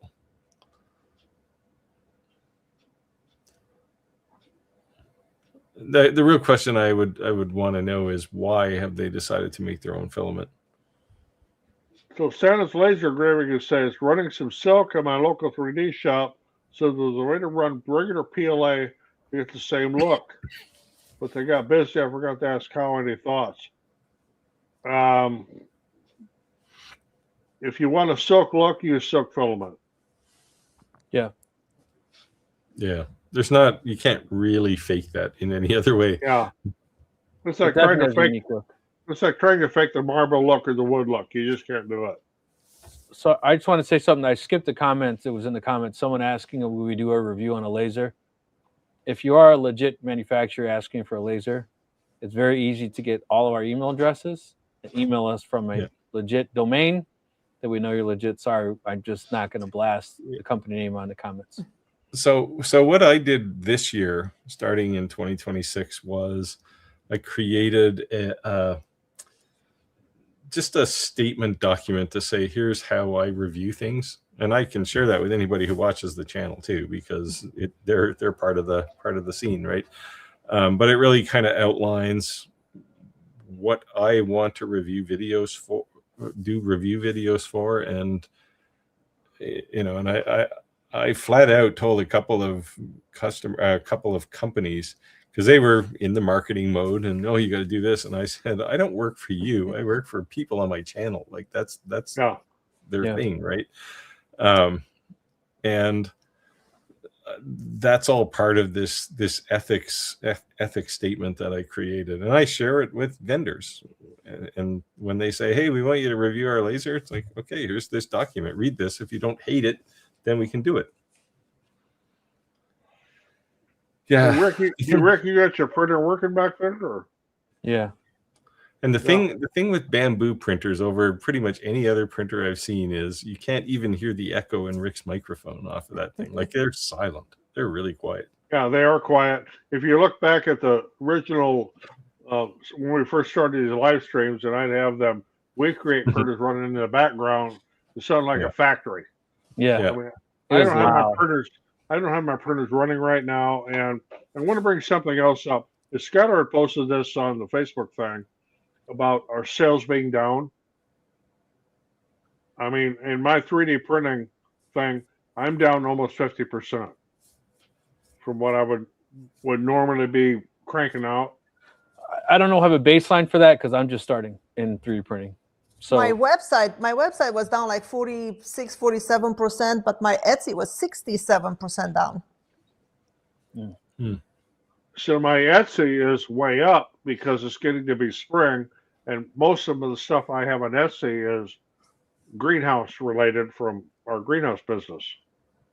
So that's way up right now. Our website business is skyrocketing because of pre-orders, but the 3D printing and what I do with coasters and tumblers and sublimation is, it's down, way down. Yeah, I think part of my sales loss too is I don't have enough inventory. Like last year at this time, I had 240 items in my shop, and now I have 110 or something. Just because of Christmas. Christmas was crazy. Things disappears off the shelves, and just didn't have time to replenish the inventory. Yeah, everybody spent all their money over Christmas and then went, well, I don't have any left. It was like, I have many items I have none of, or just I have one in stock, or Yeah. I kept stalking your page for the another green cross to come up, another green. As soon as I saw you post that, I was like, that's when I messed you. Please take it down. I'll pay you now. Jaime said, I see you from a very long distance in Michoacan, Mexico. Thank you for joining. Thank you for joining. So interestingly, Rick, your delay is back. Maybe it's your DJI mic that causes the delay. Oh, I can turn the echo canceling off on the StreamYard. See if that helps. Okay, Chris is saying, and I can relate to this because I worked with Alcoa, which is a huge aluminum manufacturer back when I was in the trade. So there was aluminum, and Britain is aluminum. So it started from a type by Alcoa in their brochures. Yeah, a typo. Yeah. Yeah.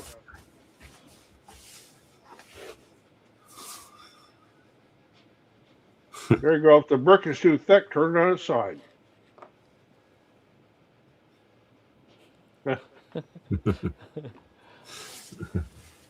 There you have it.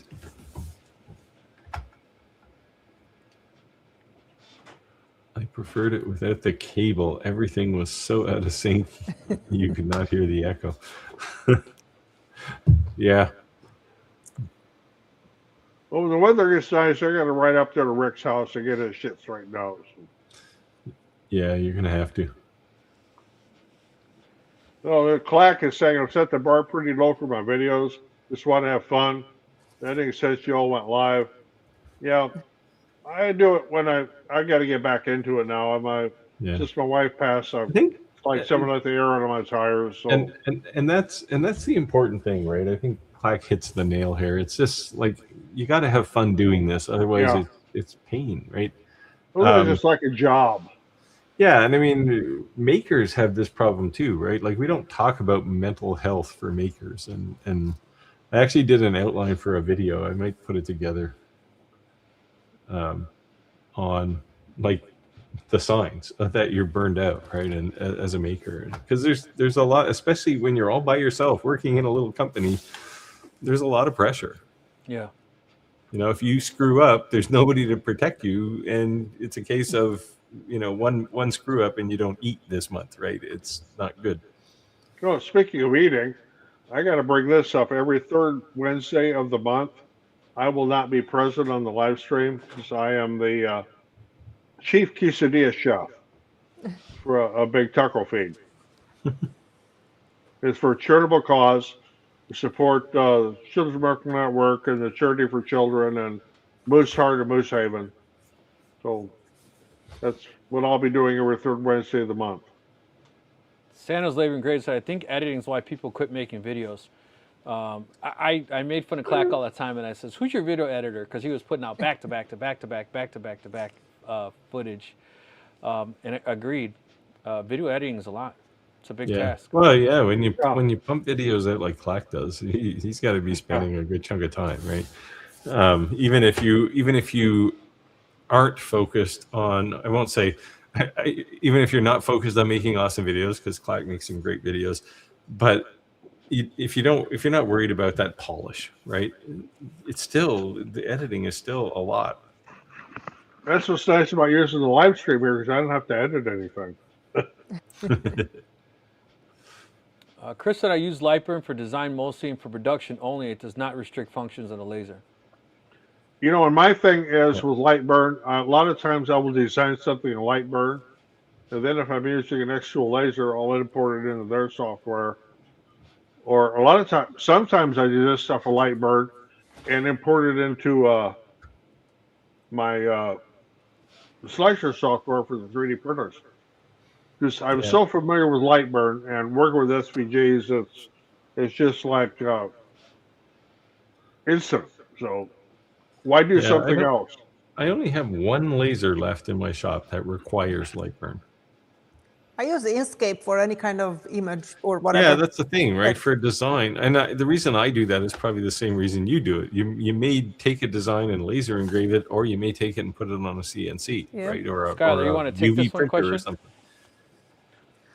I know a few of you have the UV Make E1. Are you venting this outside, or is the built-in filter enough? I've heard people say it smells pretty bad. I don't feel like it smells bad. I could kind of smell it a little bit. I do have it, like I have my printer into my finishing room, and that finishing room that has two huge vents on the ceiling because I was about to put glass kiln in that room. And so I build it with these big exhaust things. So that's what I have. So when I need, I just turn those on. Yeah, I don't find the smell as that offensive either, but it depends, I guess, how big your room is where this thing is. But having said that, Tim Sands, who's on the call here, he asked me to make him a thing to vent his E1 out, and I thought, well, okay, so I made one for myself too. So take the filter out completely and just put this thing in and vent it outside. Alex said, do you have any good suggestions supplies for laser engraved 3-ring binders? I would suggest JDS. Okay, but the only thing I would tell you about JDS, it's not Amazon. It's not Alibaba. You're going to pay a little more because they've kind of done the research for you and sorted out the manufacturers. But everything you get from them is going to be a quality product. There's an issue, they run lasers. So, like, they can say, what laser do you have? Give you suggestions and troubleshoot with you. Like, they're not just a blank warehouse. They do it themselves as well. They probably won't sell you plated zinc coins either.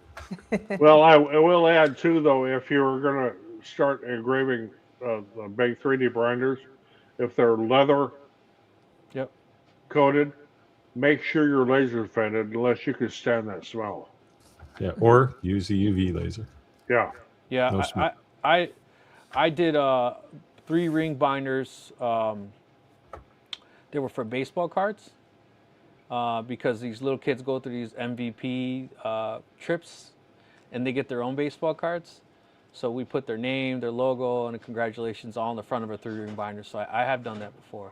And when you buy them from them, the cool thing is they have a bunch of different colors behind the first layer. So it could be black, it could be gold, it could be... So they come in a whole lot of different things. So you can get very creative with that. You know, and as, of course, don't buy one, right? Because if you screw it up, And if you screw it up, now you have a designated tester. Yeah. But they're not It's tested for expensive. everything. It's not like you're gonna, not be able to make a profit if you did screw one up. They're cheap.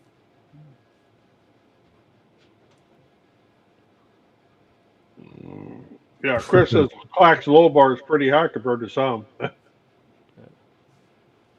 Yeah, I don't think Clack's bar is pretty low. He makes good videos. So Tim Sands saying, this guy might need a day of an air monitor. Oh, hiccups. I have an air monitor in the shop and it went off today during the printing. It needs a purifier moving forward. Oh, thanks, Dave.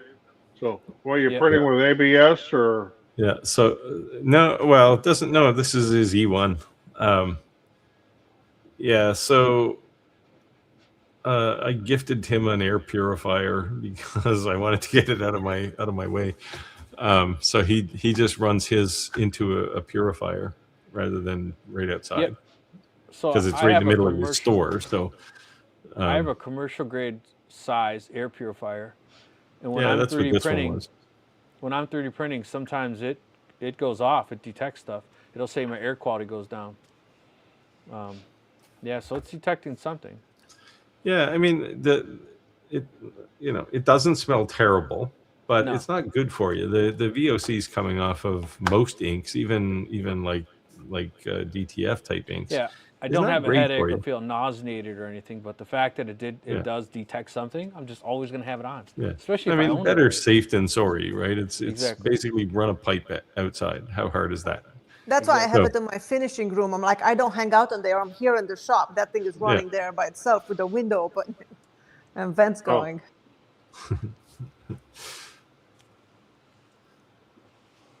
This is for you, Skylar. Thanks, mine just arrived today. I asked him if he finally got his ink today. He got, I don't know, man. Make has been doing this crazy delivery system where they'll ship, this thing and then the next thing and and finally they shipped the printer, and then he said that he got his printer but he didn't have any ink, but he got his ink today. So I asked him if he was printing, and he says I haven't stopped, which is awesome. And he sent me a picture of a couple of things he was working on, and they look pretty You nice. should make sure he gets more of the containers that puts the bad ink in, because those things will fill in first. Yeah, although they've improved it a lot actually, with some of the later software updates. I haven't changed the ink spillover, whatever you want to call that big box. I haven't changed that in a long time. And even I mean, back in the betas, you had one of the beta units. The thing would just sit there and squirt ink out just for fun, right? And I mean, every time you needed it, it was like, oh, I got to change some ink cartridge. And they seem to have solved a lot of that. Although Tim said when he was on, he was looking at the non-Eufy Facebook group for the E1, and he said people there were complaining about going through ink cartridges pretty quick. I feel like mine lasted pretty long. I haven't put an ink cartridge in mine in I don't know, probably a month. For some reason, I don't know what I'm printing, that I'm using yellow. I always change the yellow. It's all those More than the sunshines. white or anything else. So Alex is asking, thanks to any of your tutorial of designing your own multi-layer wall art like landscapes or animals. Probably want to look towards Fusion. Yeah, so there used to be a tool that like a slicer for Fusion, where you could draw a 3D shape and then slice it, and it would create individual slices. But they stopped supporting it 2 years ago at least, probably, and it just doesn't work in Fusion anymore, which is too bad because it was an awesome tool. Anyone heard any more about Xtools UV? Yes. Well, I haven't. And that's all I can say. And that's all, folks. Yes, I have. Yeah, I I'm sure they're doing something. They apparently have a few new products coming out again this year. So, All right, we hit 8:30. I just want to thank everyone for joining our live. looks like I fixed one problem. I still got one to fix. So I literally ran a network cable and jumped on the live last minute. So I'll be working on the audio except next. that you didn't really fix that problem either, because when now your voice is delayed again. Yeah, I think I just need to get an adapter. I think it doesn't like this cable versus So being we can have too much echo or too much delay. Or we can look at the old Japanese Godzilla movies here. Yeah. Next I'll work on week the audio next. We'll just do a poll at the beginning and ask people if they want echo or delay. I tell you Or what, maybe a Rick. new problem. Tell you what, Rick. When I ride up there sometime this summer, join you for the Wednesday night thing. I'm going to bring my own crap. There you go. All right. Thanks everyone for joining the live. Sky, you want to say anything on the closeout? Thanks so much for being here, you guys, and we'll see you next week. Yep. See you all next week. I have nothing to add. Thanks, How everyone. could you improve on that? Thanks for joining us. Thanks Good a lot. night. Bye.